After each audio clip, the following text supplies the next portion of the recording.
Hello everyone. SSC MTS descriptive paper को लेकर अभी भी कन्फ्यूजन बना हुआ है।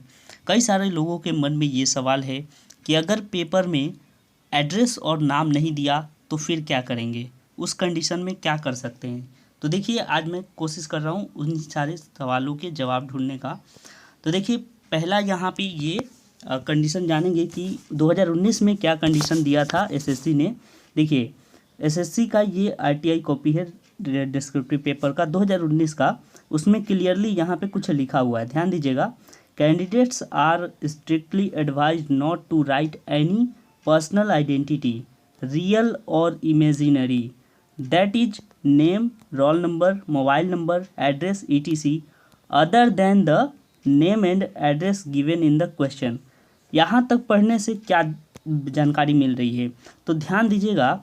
यहाँ पे इमेजिनरी लिखा है, आप इमेजिनरी नहीं डाल सकते, लेकिन इसके साथ एक और बात जोड़ा है, other than the name and address given in the question. मतलब ये हुआ कि जब एसएससी आपको मना कर रहा है इमेजिनरी लिखने को, तो इसका मतलब है कि वो कोई ना कोई नाम या एड्रेस देगा। ठीक है, ये कन्फ्यूजन आप ख़त्म कर दीजिए कि अगर वो इमेजिनरी बोल रहा है कि नहीं लिखना है तो आपको वो अलग से नाम और एड्रेस देगा, जैसा कि यहाँ पे लिखा है। ठीक है, ये कन्फ्यूजन ख़त्म कर दीजिए, नेम एंड एड्रेस देगा आपको क्वेश्चन में। अगर बाई चांस ऐसा हुआ कि ये इमेजिनरी नहीं दिया, ठीक है, तब फिर क्या होगा। इमेजिनरी जब नहीं देगा तब हो सकता है कि ये वाला चीज़ ना लिखे कि आप नेम एंड एड्रेस आपको दिया रहेगा क्वेश्चन में, ऐसा ज़रूरी ना हो। तो अगर इमेजिनरी नहीं है तो ये भी नहीं देगा। ठीक है, वहाँ पे आपको इमेजिनरी यूज करना है। अब इसको हम लोग कैसे प्रमाणित करें, तो चलिए मैं आपको लेकर चलता हूँ एसएससी के नोटिफिकेशन में। तो देखिए फ्रेंड, ये है नोटिफिकेशन 2020 का जो नोटिफिकेशन आया था, ये हाल ही का नोटिफिकेशन। तो इसमें हम लोग देखिए 13.5 जो पैरा है इसमें बताया है डिस्क्रिप्टिव पेपर के बारे में। तो चलिए यहाँ पे देखते हैं।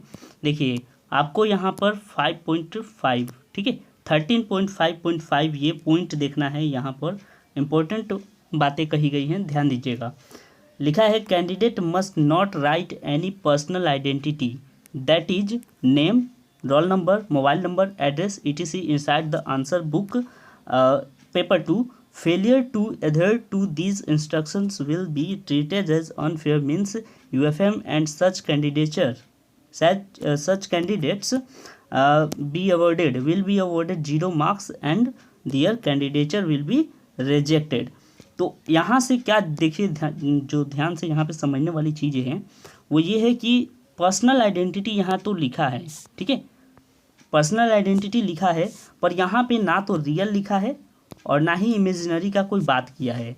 इसका मतलब हुआ कि यहाँ पे जो इन्फॉर्मेशन आपको दिया है, नाम नहीं लिखना है, रोल नंबर नहीं लिखना है, मोबाइल नंबर, एड्रेस, ये सब कहाँ आंसर शीट में नहीं लिखना है। ठीक है, पहला जो पेज होता है वहाँ पर तो आपको जो है लिखना ही पड़ेगा, लेकिन आंसर शीट के अंदर ये सब चीज़ें आप नहीं लिख सकते हैं। और यहाँ पे बात इमेजिनरी का किया ही नहीं है। तो इसका मतलब ये हो सकता है कि अगर आपका पेपर में एड्रेस और नाम और बाकी चीज़ें नहीं दी हैं तो आप इमेजिनरी लिख सकते हैं।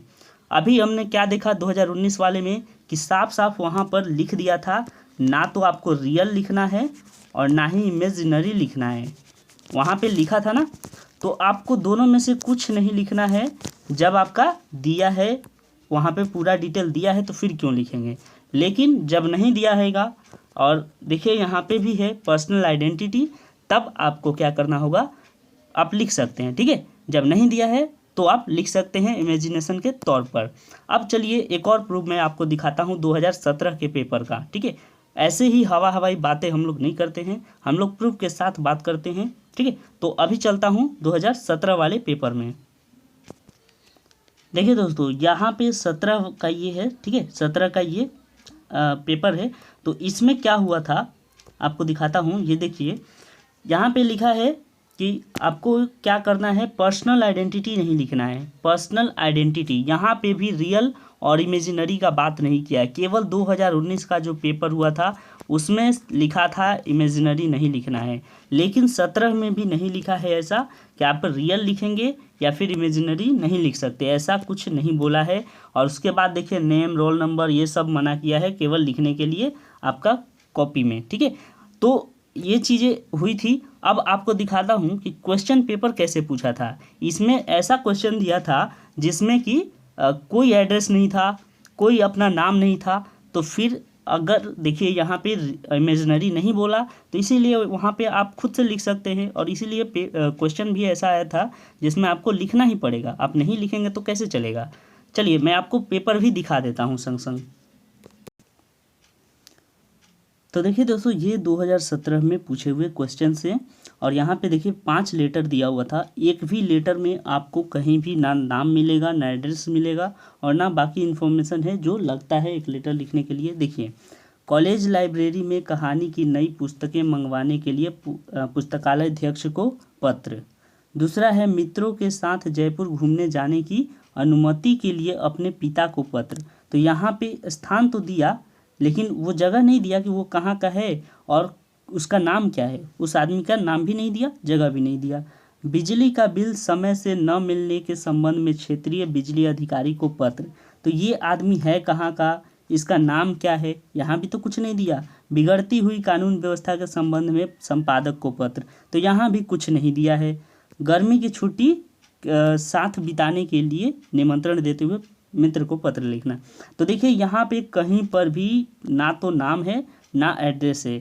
तो इस कंडीशन में क्या करना चाहिए, यहाँ पे आपको इमेजिनरी फॉलो करना पड़ेगा। और वैसे भी अभी क्या दिखाया कि यहाँ पे लिखा था पर्सनल डिटेल, ठीक है। पर्सनल डिटेल नहीं लिख सकते, लेकिन इमेजिनरी इसमें लिख सकते हैं, क्योंकि इमेजिनरी कहीं इसमें जिक्र नहीं था। लेकिन 19 वाले में इमेजिनरी था, इसका मतलब है कि वहाँ पे डेट और दिया हुआ था, ठीक है। डेट और बाकी जो चीज़ें होती हैं, हालांकि एक चीज़ और देखिए कि आपका डेट तो किसी एग्ज़ाम में देता नहीं है, हाँ, किसी पेपर में तो डेट रहता नहीं है, फिर भी हम लोग अपने आप लिख देते हैं। तो क्या वो इमेजिनरी का काउंट होगा? नहीं।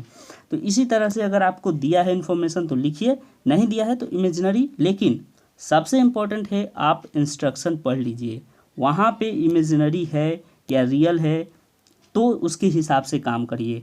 और जहाँ तक उम्मीद है कि रियल अगर कहता है तो वो खुद ही दे देगा, और अगर इमेजिनरी नहीं देता है तो वो हो सकता है कि आपको खुद से एड्रेस लिखने की एक आज़ादी दे दे, ठीक है। वो इमेजिनरी नहीं देगा तो आपको खुद से अपना लिख सकते हैं। तो ऐसा होता है। अब मैं आपको खुद दिखाता हूँ कि एक पेपर है 2017 का RTI, जिसमें कि यही क्वेश्चन था, ठीक है। यही क्वेश्चन था, बिगड़ती हुई कानून व्यवस्था के संबंध में पत्र। इसी पे इमेजिनरी वर्ड लिखे हुए हैं, ठीक है, और नंबर भी मिला है। चलिए आपको कॉपी भी दिखा देता हूँ ताकि आपके सारे डाउट क्लियर हो जाएं। देखिए दोस्तों, ये है RTI कॉपी 2017 वाली की। तो देखिए यहाँ पे हम लोगों ने क्या दिखा था कि कहीं पे भी कोई एड्रेस और नाम नहीं था। तो देखिए यहाँ पे लेकिन काल्पनिक एड्रेस दिया हुआ है। क्या दिया हुआ है? क.ख.ग. नगर, कूच विहार रोड, नई दिल्ली। यहाँ पे पिन कोड भी अपने से दिया हुआ है। फिर 28 जनवरी 2018। इसके बाद देखिए यहाँ पे भी है संपादक महोदय, दैनिक जागरण, पीतमपुरा, नई दिल्ली। ये भी अपने से ऐड किया हुआ है। और देखिए सब्जेक्ट आपको दिखाता हूँ। सब्जेक्ट क्या था? विषय बिगड़ती कानून व्यवस्था के संबंध में पत्र। तो हम लोगों ने क्या देखा था? चौथा नंबर पॉइंट था हम लोग का, चौथा या तीसरा, कि बिगड़ती कानून व्यवस्था के संबंध में पत्र, यानी कि पत्र वही है पर वहाँ पे कुछ इन्फॉर्मेशन नहीं दिया था, लेकिन यहाँ पे तो इतना सारा चीज़ लिखा हुआ है। अब आते हैं, आपको देखिए लास्ट में भी दिखा देता हूँ। ये देखिए यहाँ पे भवदीय च.छ.ज. कुमार, ठीक है। यहाँ पे इसको किया गया है च.छ.ज. कुमार और 32 नंबर दिया हुआ है। अगर UFM लगता है यहाँ पे तो क्या 32 नंबर मिलता है? यहाँ तो सीधे 0 दे देना चाहिए था, क्योंकि इतनी सारी इमेजिनरी चीज़ें लिखी हुई हैं। ओके, तो क्योंकि यहाँ पे बोला नहीं था इमेजिनरी आप नहीं लिख सकते, वहाँ पे बस बोला था पर्सनल नहीं लिखिए। तो ये तो पर्सनल है ही नहीं। च.छ.ज. कुमार होता है क्या ज़िंदगी में किसी का? तो इसीलिए इमेजिनरी आप लिख सकते हैं जब आपके पास कुछ डिटेल नहीं दिया है। तो आशा करता हूँ आपका ये सारा कन्फ्यूजन क्लियर हुआ होगा। तो आप सबसे पहले ध्यान रखिएगा, इंस्ट्रक्शन बढ़िया से पढ़िए, उसमें रियल लिखा है या इमेजिनरी लिखा है। अगर जैसा लिखा है उसके हिसाब से करिएगा। आपसे रिक्वेस्ट है कि इधर उधर की बातों पे ध्यान नहीं दीजिएगा। जो वहाँ लिखा है वही करिए। मना किया है इमेजिनरी लिखने को तो बिल्कुल नहीं लिखिए, और अगर इमेजिनरी मना करता है तो वो आपको कुछ इन्फॉर्मेशन देगा, ठीक है। इतनी बड़ी संस्था है एसएससी, तो ऐसे ही बचकाना हरकत नहीं करेगा कि कुछ नहीं देगा और आपसे बोलेगा कि आप लिखिए, ठीक है। तो आशा करता हूँ आपके डाउट सारे क्लियर हुए होंगे। किसी तरह का और डाउट है तो आप कमेंट कर सकते हैं, और चैनल से जुड़े रहिए बाकी वीडियोस पाने के लिए। Thank you.